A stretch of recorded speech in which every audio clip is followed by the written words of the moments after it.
中国での香港国家安全法の施行によって、香港は事実上民主化の夢を絶たれたこととなりました。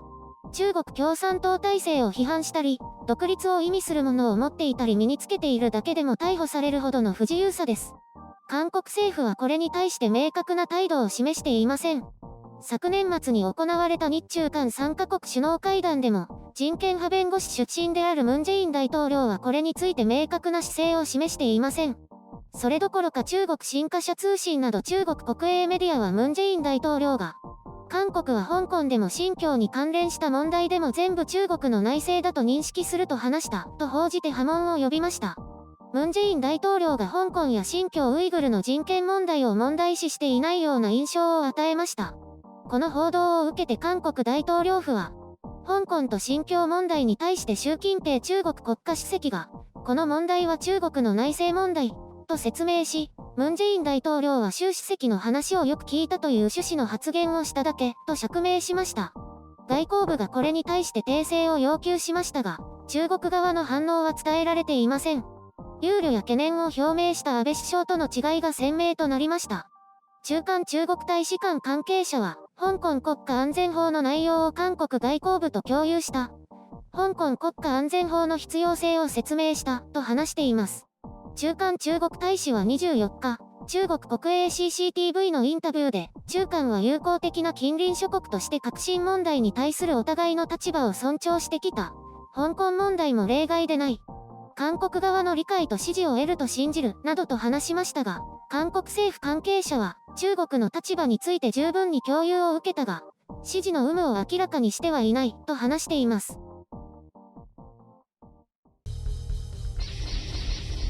編集所官。元人権派弁護士で、国内政治でもとかく人権を主張するムン・ジェイン大統領が、香港のことともなれば、何事も起きてないかのように沈黙します。世界の人権問題よりも韓国の国益を優先するということですが、これまでの姿勢との違いに疑問の声が少なからず上がっています。とは言っても反政府の保守派からであって、同じく人権の重要性を説く左派のメディアは淡々と報じるだけですね。その背景として、韓国社会自体が香港国家安全法を問題視していないからではないかと思います。韓国にもそれと同様の国家保安法というものが存在します。この内容が今回の香港国家安全法と酷似している、あるいはそれよりも厳しいとして韓国ネットでも少し話題となっているようです。もちろん韓国の場合は北朝鮮という特殊な存在があって、軍事的にも思想的にも対立していたので同様に見ることはできません。ただ、日本で戦時中の悪法とされた治安維持法を元にしていて、条項や条文もほぼそのままコピーした状態で始まったとされています。当初は軍事独裁政権維持のためという意味合いも強かったようで、一度は全面改正され、その後も廃止議論が起きています。ムン・ジェイン政権でもこれを廃止しようとしたようですが、憲法裁判所で合憲判断が出て頓挫しているようですね。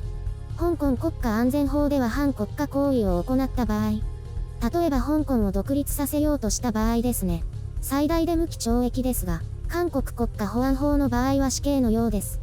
韓国の場合は国家分裂や体制転覆の団体を構成しただけで死刑です。厳しいですね。韓国では左派が強い地域、チョルラド右派の人たちがチョルラド共和国などと揶揄しますが、実際に独立を目指して団体を作れば最悪死刑ということです。香港の場合は民主化運動の組織イコール体制転覆団体ですし、デモを行えばテロ行為となるかと思います。デモで財産被害や怪我を負わせた場合は10年以上、最大で無期懲役。韓国の場合は最大で死刑です。実際に最近起訴された例を見ると、北への越境未遂とか、北への密輸があるようですね。こういうのを見ると、対北朝鮮特別法に集約して、その他に関しては別の法律で取り締まるで良いかと思いますが、破壊的なテロ組織についても別の法律を作ればと思います。北朝鮮政権の称賛や鼓舞。これは一時期国を挙げてやっていたので今は形骸化しているというわけですかね。どうあれ韓国はこの法律が存在する以上、今回の香港国家安全法を批判することができないということです。ムン・ジェイン大統領が人権を守れ、と声を上げたくても、韓国でも人権を守っていない法律が今もなお存続しているわけですから、おとなしくだんまりを続けるしかないようです。こうした内部的な矛盾を抱えることとなるからというのが一点と、もう一つは単に経済重視ということです。韓国メディアもいくつかは一国二制度の事実上崩壊と報じて中国政府を糾弾しています。小さいところですけどね。その他のメディアの注目は香港経由の中国への輸出がどうなるか、こればかりです。税金対策などで本土に直接輸出せず、香港を経由しているものが多くあるそうです。半導体関連がそのようです。これの影響はないだろうという観測ばかりですね。これが香港関連の最大の関心事のようです。こういうのを見ると非常に寂しい気持ちになりますね。別に特段の期待をしているわけではないですが、残念な印象を受けます。左派メディアもこういう時に再び韓国国家保安法の意義を問いただすべきだとか言えないんでしょうかね。再び議論するいい機会だと思いますが、やはり憲法裁判所の判断は重いということなのでしょうか。国会で改正を試みるとか今ならできませんか？あ、興味ない。他で忙しい。ああそうですか。人権は重要度が低いようです。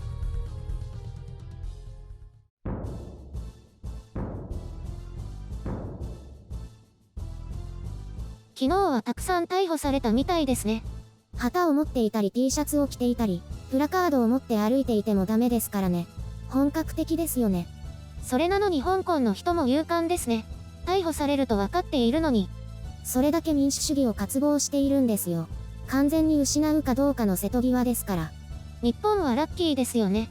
当たり前にそういうのがあって。そう。だから香港の人があれだけ果敢に挑む理由を理解しにくいところもありますよね。きっと。私なら細々と暮らしますけど。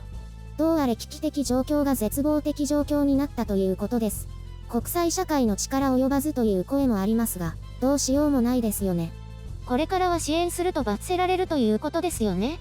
米国メディア BBC が警告していましたね。海外からの支援にも適用されるので注意せよと。中国って選挙はないんですか？香港はあるみたいですけど。ありますよ。全員共産党の候補者ですけど。それ、選挙の意味ないですよね。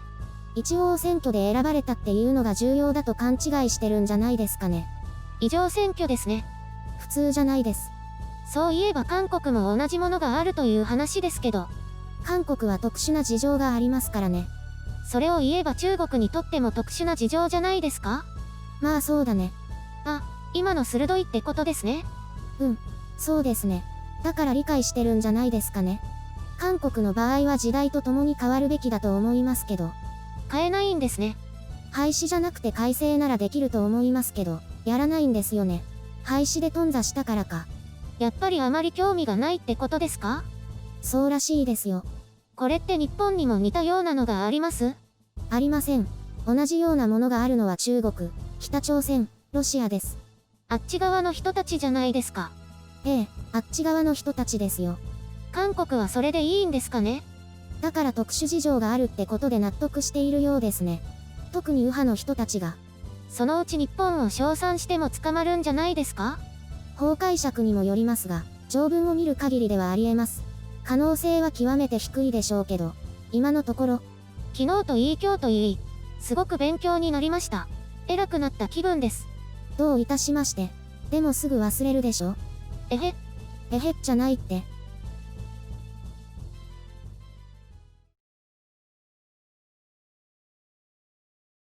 そういえば新型コロナウイルスの感染者、増えてきましたね。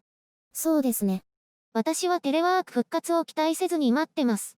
なんで期待しないの？無理そうだから。期待すると裏切られた時に残念になるからです。変なの。でもそれが正解かもね。多分逆戻りはしないだろうから。私の会社はそんな感じです。テレワークでいいなら外注に変えられるんじゃない？って言ってましたから。なかなか鋭いところついてきますね。別に業務知識があれば誰でもいいってことですよね。ただ、私の会社の場合はいろいろと人間関係もあるのでそうはいかないと思いますけどね。だからテレワークじゃないんだと思います。しがらみが不要そうな経理部門とか外注化されそうですね。今のところはそういう予定はないと思いますけど、個人的には残念です。みんなテレワーク希望なの？そうですね。女性は家だとおめかしも通勤もないからすごく楽って言ってますね。そうですね。私も人と会うのはちょっと面倒。男性はやっぱりオフィスがいいよねって言ってます。女性社員は適当に合わせてはははって感じ。やはり男性は家にいるのが苦痛という人が多いんですね。だからテレワーク中も出勤してたりしたそうですよ。いろいろな人がいますね。でも事務所の小型化が進みそうですね。ミーティングスペースだけとか。何でもかんでもオンラインというのもそっけない気がしますが、こういうのも古い考えって言われるようになるんですかね。やだ、おばあさんみたい。ちょっと、誰がおばあさんだって？